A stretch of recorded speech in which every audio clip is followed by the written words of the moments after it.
बेहद अहम खबर ईरान से जो आ रही है उसकी तरफ मैं आपका ध्यान ले जाना चाहता हूं। क्या ईरान में एटम बम को लेकर, न्यूक्लियर बम को लेकर कोई बड़ा फैसला कर लिया गया है? क्या ईरान ने अपनी एटमी पॉलिसी को चेंज करने का मन बना लिया है? और क्या ईरान कोई परमाणु परीक्षण करने जा रहा है आने वाले कुछ दिनों में? देखिए, ये सवाल अचानक से पूरे इंटरनेशनल मीडिया में ईरान को लेकर चर्चा का मुद्दा बन गए हैं और इसकी सबसे अहम वजह है ईरान की फार्स न्यूज़ एजेंसी में छपा एक एडिटोरियल। देखिए, फार्स न्यूज़ एजेंसी में आईआरजीसी यानी ईरान की जो सेना है, आईआरजीसी है खास तौर पर, उससे जुड़े विचार रखे जाते हैं।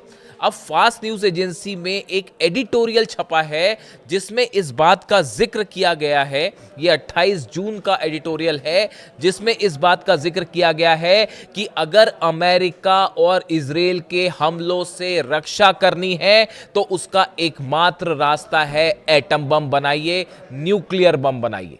इस एडिटोरियल में यह बात कही गई है कि अगर ईरान को कोई डिटरेंस डेवलप करना है, यानी अमेरिका के ये जो बार बार हमले होते हैं, कभी समझौते की बात होने लगती है, कभी अपनी सुविधा के मुताबिक अमेरिका हमले करने लगता है, कभी इजराइल हमले करने लगता है, इन हमलों का अगर कोई पुख्ता इंतजाम करना है तो वो सिर्फ एटम बम के जरिए हो सकता है, परमाणु बम के जरिए हो सकता है। ये राय इस फार्स न्यूज एजेंसी के एडिटोरियल में छपी है, जिसके बाद जितने दुनिया भर के एटमी मामलों से जुड़े एक्सपर्ट हैं उन सब के कान खड़े हो गए। देखिए, कई खबरें ऐसी होती हैं जो आपको न्यूज़ चैनल्स में एकदम से देखने को मिल जाएंगी।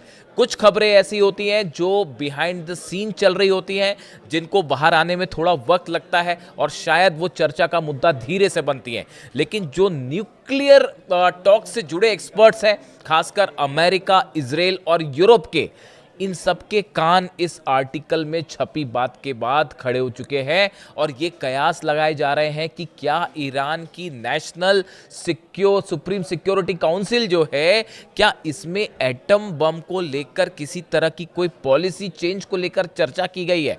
देखिए, मैं आपको 4-5 बयान बताता हूं जो इस पिछले 1 महीने के अंदर आप कह लीजिए जो सामने आए।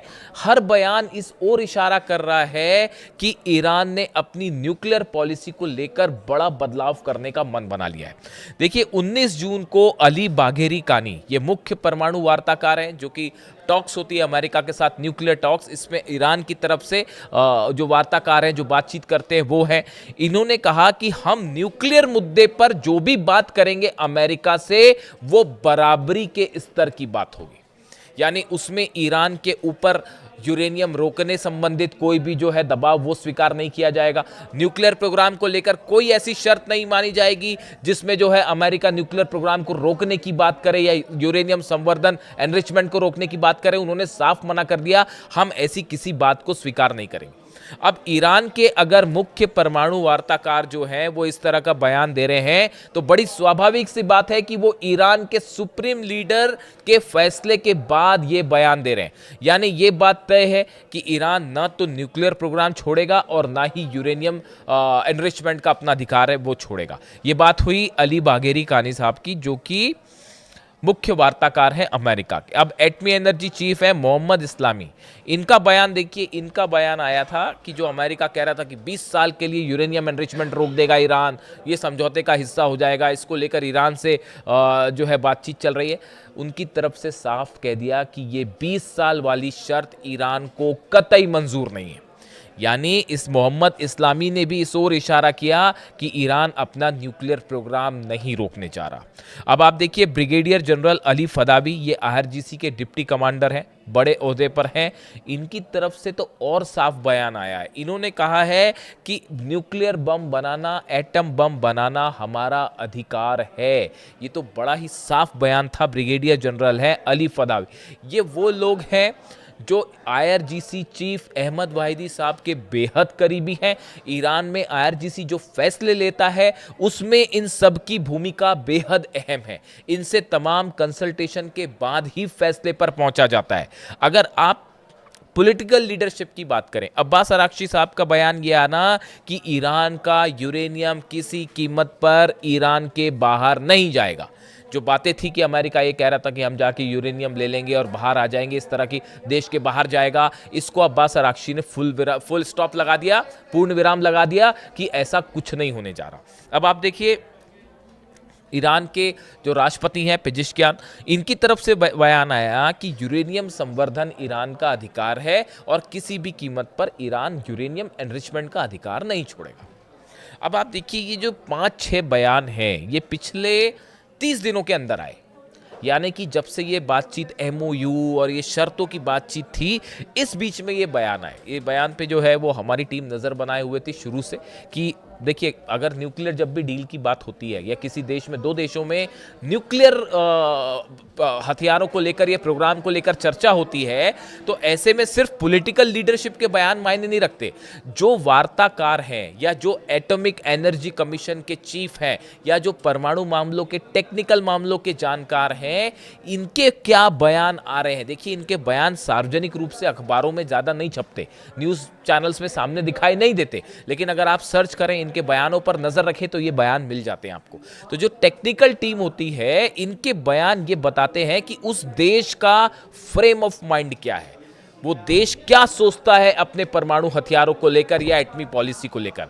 देखिए जिस तरह से हमले हो रहे हैं बार बार अमेरिका की तरफ से कि ट्रंप का जब मन किया तो केशम आइलैंड पर हमला कर दिया, फिर कभी सिरीक पे कर दिया, फिर उसके बाद 10 दिन के बाद आपने 10 दिन जो है शांति की बात करी, अपने स्टॉक एक्सचेंज फिर से बढ़ाए और दुनिया भर के शेयर मार्केट ऊपर उठे, फिर उसके बाद अपनी सुविधा के हिसाब से जो है वो फिर से कहीं पे बंदर अब्बास पे हमला कर दिया, कभी हॉर्मूज पर हमला कर दिया, उसके बाद फिर लगा कि जब ऑयल के प्राइसेस गड़बड़ हो रहे हैं, शेयर मार्केट डोल रहा है, तो फिर आप बातचीत की बात करें। तो ईरान में यही कहा जा रहा है कि ये जो बार बार हमले होते हैं या जो नेतन्याहू बार बार फाइटर जेट से हमले की धमकी देते हैं, इस पे अगर रोक लगानी है तो सिर्फ एक इलाज है, एटम बम, न्यूक्लियर बम। अब देखिए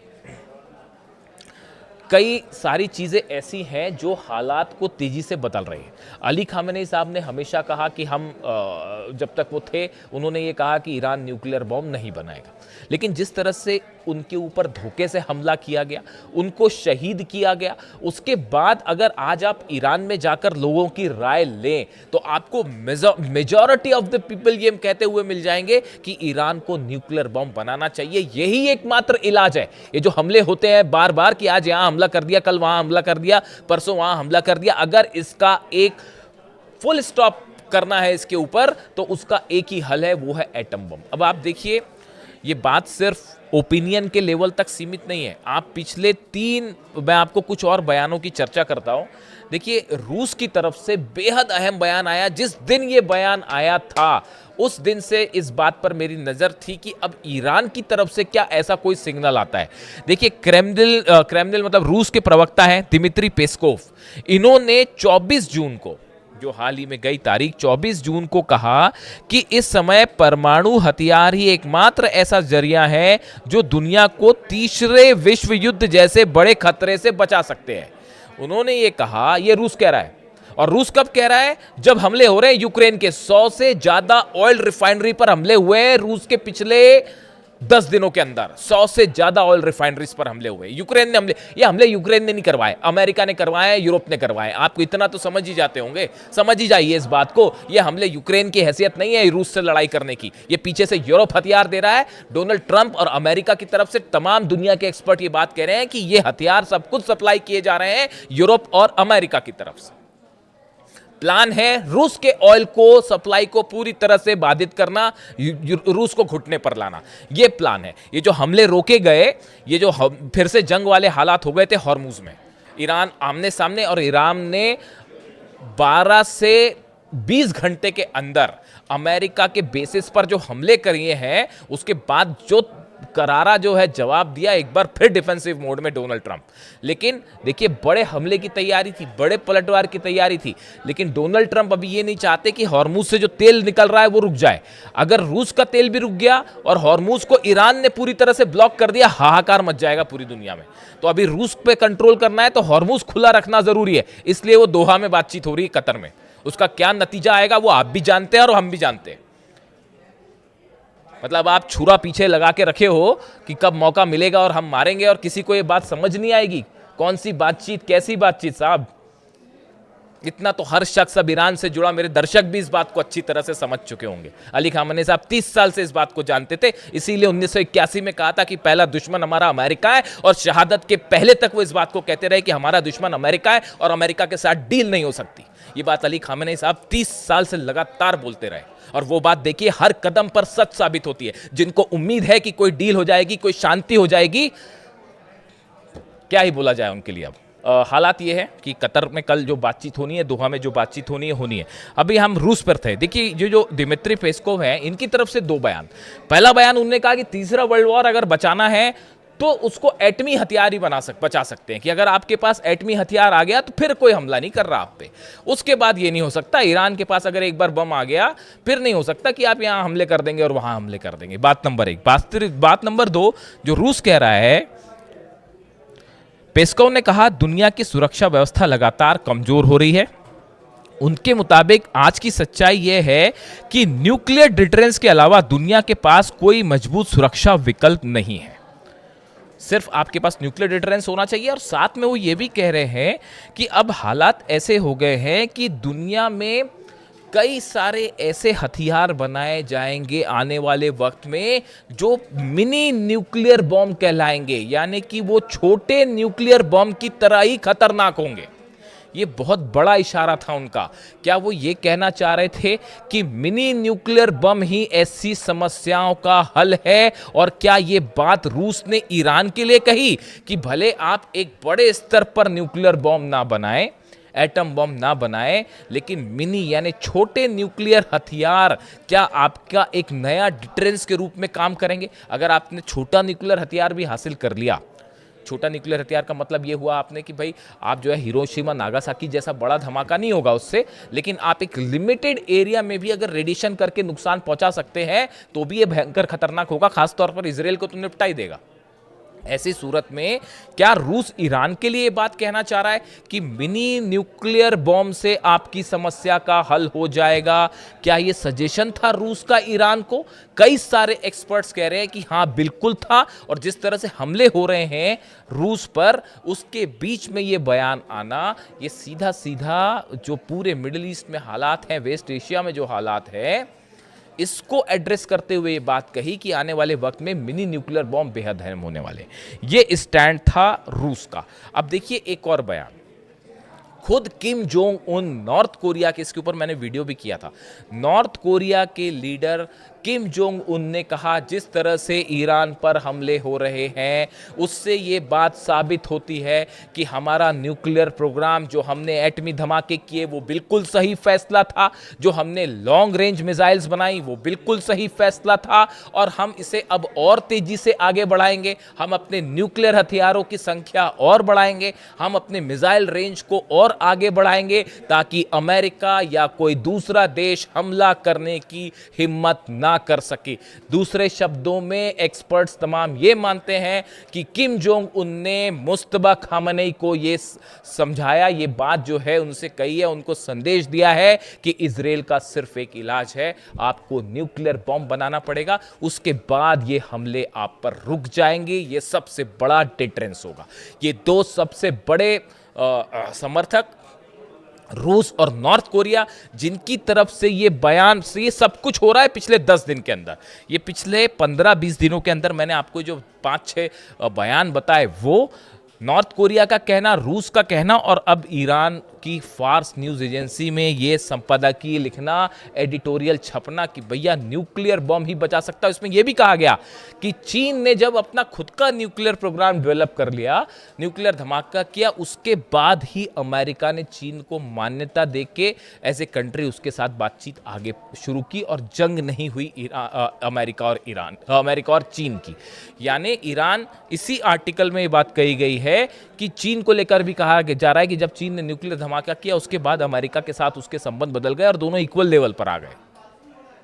यानी ये सब बातें इस ओर इशारा कर रही हैं कि ये बातचीत भले चलती रहे, ये चलती रहेगी। एमओयू पर कभी बातचीत हो जाएगी, फिर हमले हो जाएंगे, फिर बातचीत हो जाएगी।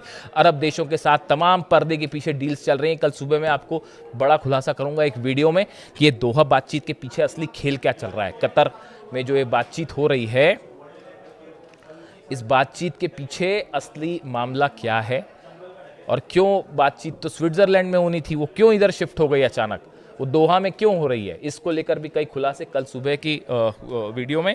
लेकिन फिलहाल मैं इस पर सीमित रहना चाहता हूँ। क्या ईरान में क्या बड़ा एटमी पॉलिसी शिफ्ट हो रहा है? आपकी क्या राय है? क्या ईरान को किसी तरह का डिटरेंस हासिल करना चाहिए, और क्या वक्त आ गया है इस बात का कि जो बार बार हमले होते हैं ये रोकने के लिए ईरान को रूस और नॉर्थ कोरिया की सलाह माननी चाहिए? आपकी क्या राय है? कमेंट करके ज़रूर बताइए। Thank you so much.